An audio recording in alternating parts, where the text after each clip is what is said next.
आजको रेसिपी एकदमै मिठो यो सुँगुरको मासु मैले कसरी बनाएँ तपाईहरुसँग रेसिपी शेयर गर्न गइरहेको छु। मन पर्यो भने भिडियोलाई सेभ गरेर साथै फ्यामिलीहरुसँग शेयर पनि गरिदिनुस् है।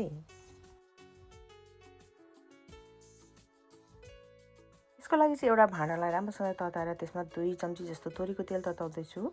तोरीको तेल तातिसकेपछि एउटा तेजपत्ता र थोरै जिरा पड्काउँदै छु। सँगसँगै थोरै मेथी पनि पड्काएको छु। पड्काएको मसला राम्रोसँग खरिएपछि मासु राख्दैछु। मैले यहाँनिर 1 केजी लिएको छु अनि पिस चाहिँ ठुलठुलो गरेर काटेको छु। तपाईहरुले यो भन्दा अलिकति सानो गरेर काटेर राख्न पनि सक्नुहुन्छ। अब यसमा राख्दैछु थोरै बेसार अथवा हर्दी, सँगसँगै स्वाद अनुसार नुन पनि राखेको छु। यति राखिसकेपछि अब मासुलाई चाहिँ चलाउँदै एकदमै राम्रोसँगले भुट्न पर्छ।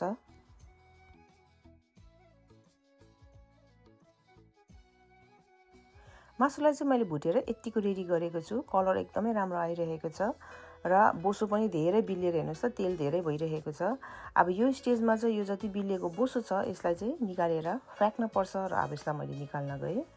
एक्स्ट्रा बिलिएको बोसोहरुलाई निकालेर फ्याकिसकेपछि यसमा मैले ठुलो एउटा प्याज काटेर राखेको छु।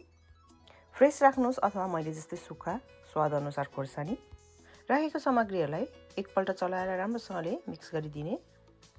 कभर गरेर अब प्याजलाई एकछिन पाक्न दिने। प्याजलाई मैले 3 मिनेट जस्तो मिडियम हिटमा पकाएको छु। ल अब प्याज चाहिँ पर्फेक्टली रेडी भएको छ। अब यो स्टेजमा म मसला एड गर्दैछु। सानो चम्चीको 1 चम्ची जिरा पाउडर, सानो चम्चीको 1 चम्ची धुलो खोर्सानी, यसमा ठुलो चम्चीको 2 चम्ची चाहिँ अदुवा लसुनको पेस्ट राखेर अब एकपल्ट फेरि राम्रोसँगले चलाउँदै भुट्न पर्छ। मासुलाई मैले एकछिन पर भुटेपछि अब कभर गरेर मसलालाई पकाउँदैछु। मसलालाई 5 मिनेट जस्तो चाहिँ पकाउनु पर्छ। यदि तपाईहरुलाई पानी राख्न परे पानी थोरै एड गरेर मसला पकाउन सक्नुहुन्छ। तर मैले चाहिँ पानी एड नगरिकिन नै मसलालाई पकाएको छु। ल हेर्नुस् त पर्फेक्ट मसला पाकेपछि अब यो स्टेजमा मैले टमाटर एड गर्दैछु 2 वटा मिडियम साइजको। अब यसलाई पनि कभर गरेर एकछिन पकाउँछु। टमाटर पाक्नु धेरै टाइम लाग्दैन। टमाटर छिट्टै पाकिहाल्छ। ल हेर्नुस् त पर्फेक्ट यहाँनिर अब टमाटर पाकेर रेडी भइसकेको छ। यो स्टेजमा मैले 1 कप तातो पानी राखेर अब कभर गरेर मासुलाई पकाउन गइरहेको छु। ग्यासको हिट मिडियम राखेर पकाउनु होला। जबसम्म मासु राम्रोसँग पाक्दैन तबसम्म। कुकरमा सुई सिटी लगाएर पकाएको भन्दा चाहिँ यसरी स्लो कुक गरेर पकाएको मासु एकदमै मिठो हुन्छ। अवश्य नै बनाएर एकपल्ट चाहिँ ट्राई गर्नु होला।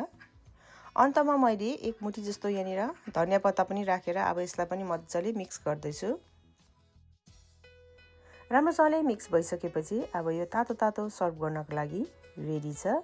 इन्जोय गर्नु होला। Thank you so much for watching.